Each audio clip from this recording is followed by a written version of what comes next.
संत हरि भक्तन की, श्री वृंदावन धाम की, सद्गुरुदेव भगवान की।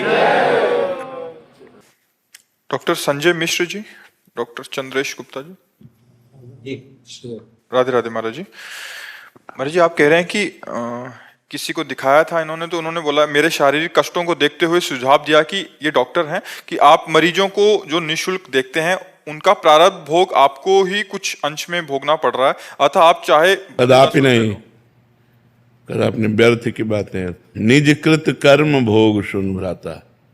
तुम्हारे पाप कर्म तुमको दंड दे रहे हैं, दूसरे के पाप कर्म थोड़ी दंड दे रहे हैं। व्यर्थ की बातें, लोगों के कहने। तस्मात् शास्त्रम प्रमाणम थे कार्याकार्यो व्यवस्थित हो। शास्त्र प्रमाणित बात होनी चाहिए, मनमानी आचरण थोड़ी नहीं चाहिए।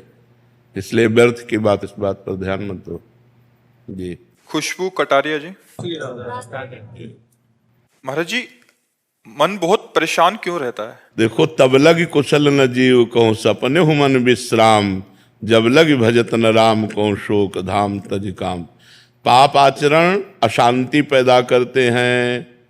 पूर्व जन्म के, इस जन्म के पाप आचरण हमारे मन को निगेटिव विचार देते हैं, चिंता देते हैं, उद्विग्नता देते हैं, भय देते हैं। अगर हम नाम जप करें, हमारे पूर्व के पाप नष्ट हों और वर्तमान में हम पापाचरण ना करें, तो हमारा मन शांत होने लगेगा। नाम जप करते हुए भी यदि वर्तमान में पापाचरण करोगे तो मन शांत नहीं होगा।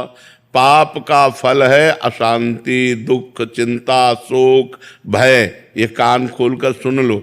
जितना है निगेटिव विचार, जितना है ओवर थिंकिंग, जितना है डिप्रेशन, ये सब पाप आचरण का फल है।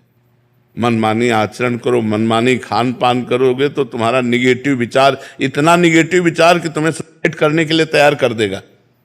तुम्हारे ही कर्म तुमको तुम्हारे हाथ से मरवा डालेंगे। आप सोचो, मरने से कितना भय लगता है, लेकिन निगेटिव विचार इतना बढ़ा, पाप इतना बढ़ा कि हम अपने हाथ से अपने आप को शूट कर लिए। फिर क्या है? दुर्गति ही दुर्गति तो है। इसलिए हम कह रहे हैं, मन को यदि शांति चाहते हो, विश्राम चाहते हो, जो चाहत है नित्य सुख, अरु मन को विश्राम, हित ध्रुव हित सो भजत रहो पल पल, श्यामा श्याम श्यामा श्याम श्यामा श्याम। अभी आनंद आ जाएगा। पापाचरण रोको, भगवान नाम जप करो, पवित्र आहार करो, अभी आनंद आ जाएगा। नहीं करोगे तो फिर अब यही तो चल रहा है। पूरा संसार अशांत है, तुम ही थोड़ी अशांत हो। आप सब अपने अंदर देखो। यदि भगवान का भरोसा नहीं, भगवान का भजन नहीं, तो अशांत हो। आप देख लो। वो अशांत से कुतः सुखम, जो अशांत है वो सुखी कैसे हो सकता है? इसलिए नाम जप करो, भोजन पवित्र रखो, आचरण पवित्र रखो। ये मुर्गा मुर्गी, बकरा बकरी, अंडा, इन खाने से कोई बलवान नहीं बनता, इनसे कोई सुखी नहीं होता है। सब पापाचरण है, कुछ नहीं है। जीभ के नीचे गया सब मल हो गया। होश में हो जाओ, गंदे आचरण छोड़ दो, हमारी बात मान लो। जैसे तुम मुर्गा को काट के खा रहे हो, ऐसे काल तुम्हें काट के फेंक देगा। उसके सामने किसी की बस नहीं चलती। होश में अगर तुम जीवों को जलाओगे, काटोगे, मारोगे, खाओगे, व्यभिचार करोगे, गंदे आचरण करोगे, अशांत रहोगे, दुखी रहोगे, और बाद में तुम्हारा विनाश होगा, नाश होगा बहुत बुरी तरह। इसलिए हमारी प्रार्थना मान लो कि अच्छे आचरण करो, किसी जीव को दुख मत दो, और गंदे भोजन से बचो। गंदा भोजन बुद्धि को भ्रष्ट करता है। तो हमको भोजन पवित्र, आचरण पवित्र, तब शांत मन होता है। ऐसे थोड़ी शांत हो जाता है। मन अशांत तभी है, कोई पापाचरण हो रहा है और भगवान नाम जप नहीं हो रहा, इसलिए है। मन अशांत हो जाएगा यदि तुम्हारे द्वारा पाप होगा, यही दंड है। शुभम रावत जी, श्री हरिवंश महाराज जी। महाराज जी, क्या जो ईश्वर के प्रति भाव प्रकट होता है वो अपने आप होता है, या हम स्वयं चुनते हैं कि वे मेरे क्या हैं? जब हमारी धरा होती है, जैसे हमारे सतोगुण है और हम भजन कर रहे हैं, तो अच्छे अच्छे भाव आएंगे।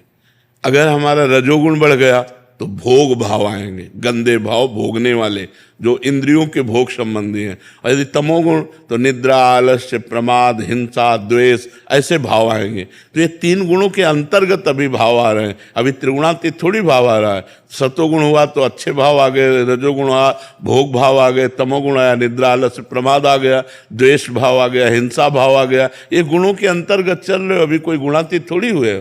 तो नाम जप करो, अच्छा भोजन करो, अच्छे आचरण करो, अपने आप गुणातीत हो जाओगे, तब स्थायी भाव आएंगे। अभी स्थायी भाव थोड़ी, कभी अच्छा भाव कभी बुरा भाव, कभी वैराग्य तो कभी भोग, ये मन की ऐसी चंचलता चलती रहती, कोई स्थायी तो है नहीं।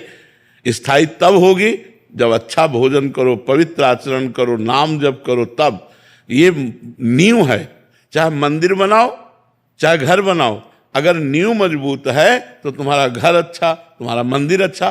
तो चाहे संसार की उन्नति चाहो, चाहे भागवती की उन्नति चाहो, उसके लिए नींव अच्छी चाहिए। नींव पवित्र आचरण, पवित्र भोजन, पवित्र विचार। जहां देखो आप कोई तीर्थ स्थान में तीर्थ स्नान करने नहीं जाता कि चलो भाई तीर्थ स्नान करे, दान पुण्य करे, भजन करे। पिकनिक मनाने जाते हैं। आए, होटल लिया, मौज मस्ती, गंगा किनारा, यमुना किनारा, पवित्र जगह, अपवित्र विचारों की भीड़ लग रही। अगर आप पवित्र भोजन पाओगे, ब्रह्मचर्य रहोगे, पवित्र आचरण करोगे, तो आप में जो बल आएगा वो मांस अंडा इससे थोड़ी आता है। तो सब गंदी बातें हैं, लोगों की समझ में नहीं आती। अगर आप ब्रह्मचर्य से हैं, पवित्र आहार करते हैं, भगवान का चिंतन करते हैं, तो आप में एक दिव्यता होगी, आप सबसे अलग होंगे। पर आज समाज बातें ही नहीं समझ रहा। ये हिंसा करने से, पाप करने से कहीं कोई बलवान नहीं हो जाता है। और हो जाओ फिर तुम्हें दुर्दशा जो तुम्हें भोगनी पड़ेगी, फिर दुर्दशा भोगनी पड़ती है। जो जीवों को कष्ट दे करके अपने शरीर को मोटा करता है, वही शरीर उसके लिए दुखद हो जाता है, सोचने लायक नहीं रहता। हाथ पैर बुढ़ापा से आएगा ना, फिर उठने लायक नहीं रहता। इसलिए हम कह रहे धर्म से चलो, सत्य से चलो, पवित्रता से चलो, हमारी बात मान लो। ना मानोगे तो आपका रास्ता अधर्म की तरफ जा रहा है, जहाँ अशांति है, जहाँ दुख है, जहाँ शोक है। इसलिए नाम जप करो, पवित्र आचरण से रहो। शिखा जी दिल्ली से। राधे राधे महाराज जी। महाराज जी, मेरी भी दोनों किडनियां खराब है, कहीं ना कहीं मैंने इसको स्वीकार कर लिया है। महाराज जी ये कह रहे हैं कि आप विचलित हो जाते हैं जब शरीर बिल्कुल साथ नहीं देता। नाम जप करने का तो प्रयास कर रही हूँ, बट आपका प्रवचन सुनती हूँ तो ठीक रहती हूँ। फिर महाराज जी इस स्थिति में महाराज जी कैसे? देखो किसका है, एक बार तो ये स्वीकार करना कि मुझे मरना है, ठीक है, राइट टाइम मरना है, जब मरना है, बीच में मरना नहीं। और राइट टाइम में मरने के लिए किडनी हो या ना हो, दोनों बात समझो। किडनी स्वस्थ है तो राइट टाइम जो तुम्हारा है उसमें मरोगे कि नहीं मरोगे, और किडनी अस्वस्थ है तो भी उसी में मरोगे। हमें चिंता क्या करनी है, उचित औषधि लेते रहिए। जो रोग के अनुसार हमें खान पान है उसका थोड़ा संयम रखिए, और नाम जप करते रहिए, प्रसन्न रहिए। मरना 100-200 बार तो है नहीं, एक बार मरना। जिसका जिस समय मरना लिखा है उसी समय मरेगा। हमसे कई लोग कहते हैं किडनी बदला लो। अगर हमको 80 साल तक जीना तो हमारी यही किडनी हमको 80 साल तक जिलाएंगे। और अगर नहीं जीना है तो चाहे पूरी किडनी की माला पहना दो, उसी दिन मरेंगे जिस दिन मरना है। क्या चिंता करनी यार, बचपन से जो ज्ञान प्राप्त करते रहे, और अब हम ये डर जाएं किडनी हमारी फेल हो गई, मृत्यु आएगी, डर ये नहीं है। ये सब प्रपंच नहीं। नाम जप करो, हाँ उस किडनी के अनुसार भोजन करो, डॉक्टर से जानकारी ले लो जो भोजन है, तो उससे परेशानियां कम होंगी। और नाम जप करो, जिस दिन जाना है उसी दिन जाना है। इसका नाम मृत्यु लोग है, सब मरेंगे, तुम ही थोड़ी मरना है। शरीर को तत्कालिक कष्ट जो होता है, अरे भयानक कष्ट है हमको इस समय, तुम्हारे सामने भयानक कष्ट है, लेकिन हम भगवान के हैं इसलिए हम मुस्कुराते रहते हैं, कभी भी शिकायत नहीं करेंगे। अरे प्यारे, जो तूने दिया दुख या सुख सराह सराह करके उसे हम भोगे। प्यार करो भगवान से तो अभी मस्ती आ जाएगी, शरीर से प्यार करोगे तो क्या है, फिर तो रोना ही पड़ेगा। भगवान से प्यार करो, अभी मस्ती आ जाएगी। हम मस्त क्यों रहते हैं? क्योंकि प्रभु से जुड़े हैं। अगर अभी हमारा निगेटिव चिंतन हो जाए तो अभी हम डाउन हो जाए, अभी निगेटिव आ जाए तो अभी हम परेशान हो जाए। हम सोचते ही रहे राधा राधा राधा राधा राधा, मस्त रहते। वही हम तुम्हें सिखा रहे कि भगवान का नाम लो और उचित भोजन, पवित्र आहार करो, जिससे आपको रोग अपना प्रभाव दिखा के प्रभावित न कर पावे। और औषधियाँ लेते रहो, जैसे डॉक्टर बताएं, जब डायलिसिस का नंबर आवे डायलिसिस, और जब मृत्यु का नंबर आ जाएगा तो मृत्यु हो जाएगी। क्या चिंता करना यार, एक बार मरना है, सबको मरना है। इसका नाम ही है मृत्यु लोक। यहाँ सब मरना ही है, अपने अपने समय पे सब मर जाएंगे। तो हमारा जब समय आएगा तो हम चले जाएंगे। बस राधा राधा जपो, अच्छे कर्म करो, दूसरों को सुख पहुंचाओ। महाराज जी जो ग्रस्त में है वो कह रहा है एक तो शरीर का रोग, दूसरा परिवार की चिंता, तीसरा है कि कहाँ से धन आएगा, तो इतनी सारी चिंताएं होती हैं महाराज जी। आप तो बाबा जी हैं ऐसे। तो तुम्हारे पास तो कोई है रोने वाला, हमारे पास तो कोई रोने वाला नहीं था, हमारे पास तो कोई 1 रुपया देने वाला नहीं था, हमें तो कोई पानी उठाकर देने वाला नहीं था। एक रोटी भी अगर पानी है तो हमें मांग के पानी है। हमारी कितनी समस्याएं थी, जब समस्याओं से लड़े तो आज समस्याओं का निदान हो गया।